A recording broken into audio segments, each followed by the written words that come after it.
Okay, our goal today, find all solutions to an equation. Now, unlike when you are trying to do the Where's Waldo, we actually have a method for finding solutions, right? Sometimes it's kind of crazy to scan over a picture and try to locate Waldo, but we're going to actually have a method that is much cleaner and easier when it comes time to try and solve an equation and find all of the solutions. Of course, if it's a first degree equation, there's only one solution. Right, so here's an example of a first degree equation, right? That's x to the first power. Subtract 7, divide by 2. There's one solution, x equals negative 3. Now, if it's a second degree, there are two solutions, right? When I see that x squared, I immediately think two solutions. Add 13 each side, take plus or minus the square root, and I've got 4 and negative 4, right? That's two solutions. Now, there's another way of doing this, however. I could instead decide to subtract 3 from each side and then factor.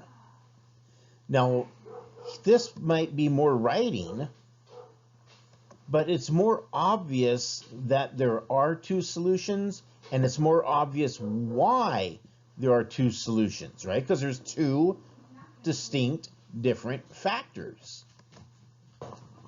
And then, of course, we recently learned that we're not limited to real numbers, right? Previously, we would have said, hey, square root of negative 25, no solution.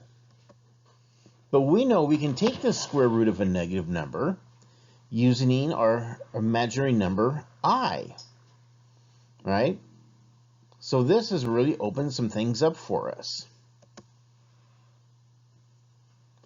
Now, if we with a third degree equation, there need to be 3 solutions. Now, we would be tempted usually just to say, oh, let's take the cube root of each side. Let's raise 8 to the 1/3 power. I know 2 times 2 times 2 is 8, so x has to be 2. Now, there's a slight problem, though. That's only one solution. I know there should be 3 solutions. So instead, I'm like, hey, let's factor, because I should be able to find 3 factors. So let's subtract 8 from each side. And then, hey, how's this going to factor? Do you recognize what we are looking at? Right? I've got a choice of synthetic division, which I always use as a last resort, or I can try factor this. Right? Whenever possible, I choose the factor. I got to go all the way back to algebra 2. This is the difference of cubes. Right? Way back in algebra 2, we had u to the third plus or minus v to the third. Now remember, u is our universal variable, right? If x is a specific variable, u is our universal variable. And just like if the first variable is x, we usually call the next variable y. Same thing, if our first universal variable is u, alphabetically the next one is v. So we are looking at u to the third minus v to the third, right? Because in our case, it's a minus 8. Now, the way this works, whatever sign you see in the original equation, we're going to reuse it. And then we do the opposite. That sign is always plus. That's always an addition symbol. All right, so I'm going to walk through not one, but we'll do 2 examples of this type. Now, I know that my u to the third is actually going to be my x to the third. which means my u has to be x. Anytime I see u in that equation, I will substitute with an x. Now my v to the third has to be 8. So I'm thinking, what's v? Well, 2 times 2 times 2 makes 8, right? 2 to the third power is 8. So anytime I see v, I'll replace it with a 2. Okay, so let's see if we can factor this, right? That equation says, hey, if you have u to the third plus or minus v to the third, make 2 sets of parentheses, kind of a smaller set and a larger set. Okay, what's inside that smaller set? Well, I see a u. Our u is going to be x, so I put an x. Then I see the plus or minus. That symbol is telling me if the original has a plus, use a plus. If the original has a minus, use a minus. In our case, we're looking at a minus. We're looking at x to the third minus 8. I will use the minus. Next, there is a v. Of course, our v is going to be 2. I will place a 2. Next, u squared. Okay, every time I see a u, I'm going to place an x. X squared. Now we've got to figure out what symbol. Well, we're supposed to do the opposite. That's why the minus is on top of the plus, right? It's been flipped. So if our original symbol was subtraction, we flip it to addition. Okay, then I'm supposed to place a u, which is x. Then I'm supposed to place a v, which is 2. This is always going to be addition, so I'll put addition. Finally, I need a v squared. Well, every time I see v, I'm going to put a 2. 2 squared. Now, that looks just a wee bit awkward, right? X times 2. So I'm going to rewrite this. We normally have 2x, right? We usually put the 2 first. It's a coefficient. And also notice that instead of 2 squared, I put 4. So one of my factors is x minus 2. That'll be easy to solve. The other factor, x squared plus 2x plus 4, I'm supposed to get 2 solutions out of that. Well, let's do the easy one. All right, let's add 2 to each side of that equation. X equals 2. There is one solution. Now, let's find the other 2. This will not factor, right? If it would factor, I would have had a better equation to begin with. If it will not factor, I guess I could try synthetic division, but the answers are going to be really, really bizarre numbers. So synthetic division would become a very, very frustrating waste of time. So instead, the quadratic formula.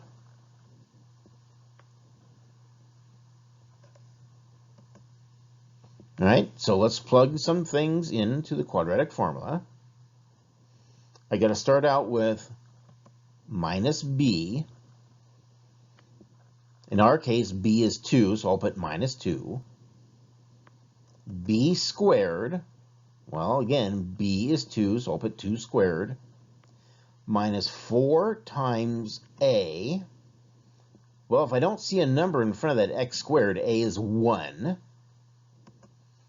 Times c, well, c is a 4. All over 2 times a.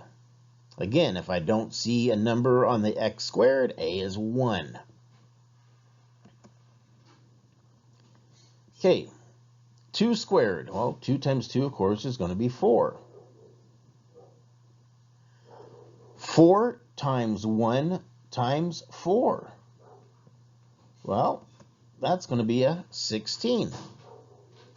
2 times 1 is 2. 4 subtract 16, negative 12. Now, to simplify this, I've got to think, what is the largest perfect square that is a factor of 12? Well, 4. 4 is a perfect square. It's a factor of 12, and it's the largest perfect square that I can find that is a factor of 12. Now, if I'm going to use 4, I've got to have 4 times 3. Right? 4 times 3 is 12. Notice I put the 3 way off to the right-hand side there because there's one more factor in there. It's a negative 12, so I'm actually doing 4 times negative 1 times 3. And there's a reason why I put the negative 1 in the middle. You'll see in just an instant. I need some real estate, so I just rewrote that off to the other side. Okay, square root of 4. That's just 2. Square root of negative 1, I. Square root of 3, we're stuck with that. All right, that's why I wanted the 3 to be last, because that was the only term, or I'm sorry, that was the only factor that was going to be stuck inside the radical symbol.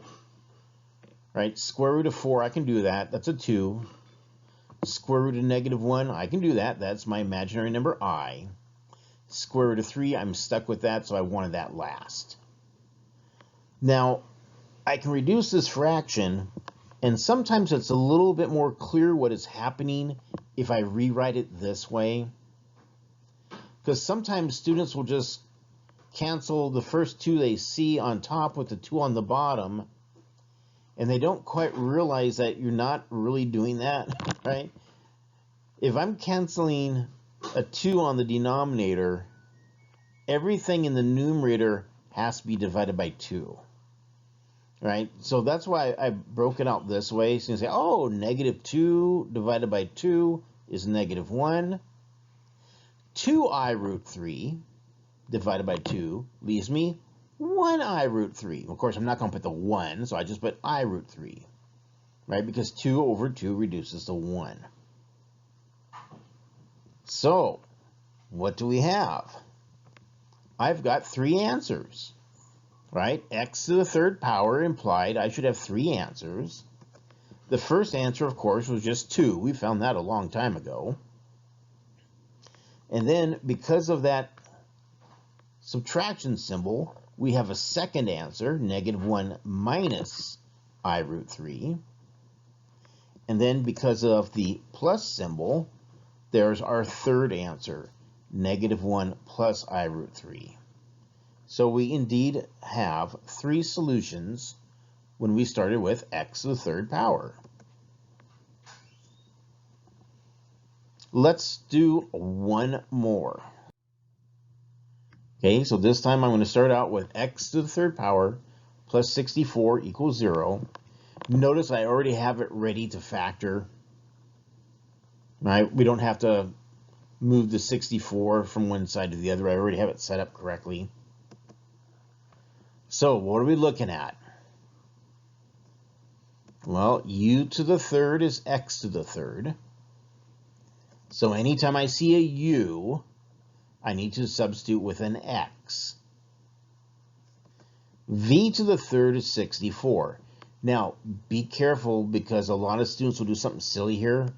I know 8 times 8 makes 64, but that's only 2 factors. That's not 3, right? I actually need to use 4 times 4 times 4 to make 64,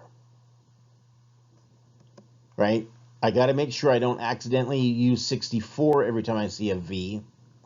And then I got to make sure I'm not silly and that I don't use 8, right? Because when I see 64, I immediately think 8 times 8. But I need a cube root, not a square root. Okay, here we go. We're supposed to start with a u.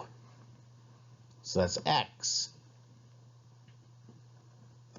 I'm supposed to keep whatever symbol I have. So I will keep the plus sign. V, well, that's 4. U squared, that's going to be x squared. Ooh, I'm supposed to use the opposite symbol now. So if originally I had plus, I need to do minus. I got to do subtraction. U, okay, that's x. V, that's 4. That symbol is always addition, so put the plus. V squared, 4 squared. Now again, x times 4 just looks kind of silly. So let's rewrite it correctly as 4x. And then of course 4 squared is 16. That is as far as this will factor. Set each factor equal to 0. First solution is going to be really easy to find. Subtract 4 from each side of the equation. There's our answer. One of our 3 answers. How do I find the other 2? Quadratic formula. Okay, I need to start out with minus b. Now, since b is a negative 4, minus b, negative 4 comes out as a plain old 4. Right? Plain old 4 there. B squared, well, that'll be negative 4 quantity squared. That's why I needed those parentheses there, because I have negative 4 times negative 4. Subtract 4 times a times c. Well, a is 1 because I don't see a number on the x squared. C is 16. All over 2 times a. Well, 2 times 1. Of course, what do we have here? Negative 4 squared. Well, negative 4 times negative 4, positive 16. 4 times 1 is 4. 4 times 16 is 64. But there was a subtraction symbol, right? So it's actually like negative 4 times 1 times 16. But the negative's already sitting there, right? So I'm not going to outsmart myself. The negative was already sitting there. So 4 times 1 times 16 is 64.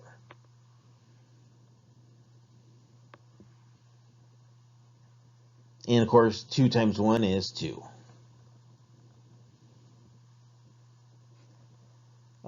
16, subtract 64. Negative 48. Okay, I've got to think of the largest perfect square that is a factor of 48. Well, 16 is a perfect square, and it is the largest perfect square that is a factor of 48.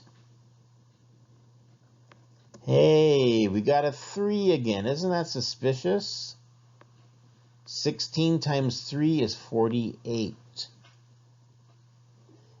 Interesting that we always seem to get a 3 there. And then, of course, it was a negative 48, so I need a factor of negative 1, right? I've got 16 times negative 1 times 3. And the reason why I wanted that negative 1 in the middle is because when I simplify this, square root of 16 is 4. That'll be the first number. Square root of negative 1 will be I. Square root of 3, well, I get square root of 3. Now again, I can reduce that fraction and to make it maybe a little bit more clear why this works, I'm going to write it as 2 fractions. 4 divided by 2, of course, is just going to be 2. And then 4i root 3 divided by 2 will leave me with 2i root 3. So once again, I've got 3 solutions. The first solution of negative 4, we found that a long time ago. The next solution Well, because of that subtraction symbol, I can have 2 minus 2i root 3. The third solution, well, because of that plus on the plus or minus, 2 plus 2i root 3. All right, so there's the complete step-by-step work. Now, for just a moment, I'm going to make most of this fade out. I'm going to leave us with the original question, and I'm going to leave us with the 3 solutions. Now, what did we really find? Well, we really found x to the third power equals negative 64. In other words, these solutions are the cube root of negative 64. That means if I take any one of those solutions and raise it to the third power, it will be equal to 64. Do you remember the previous lesson? This is one of the questions. We took 2 plus 2i root 3, raised it to the third power, and we've got negative 64. That's what we did. We had one of these solutions, we raised it to the third power, and we ended up with negative 64. Right? This is going to tie together even further in future lessons. Right now, though, this is what we're going to try to work on today. If I give you an equation that's where there's a third power, can you find all 3 solutions? This will be available as a PDF and also as a PowerPoint with no animation. So if you want to be able to look at the examples but not have to fast forward through a video, they'll be available. You can just download and look at them. And of course, there's Waldo letting us know there's going to be a worksheet. But that'd be pretty scenery if the word worksheet kind of wasn't just stuck in the middle. Oh, there we go. And Waldo's waving goodbye also, I guess. And we'll just be left with some beautiful scenery at the end of the PowerPoint.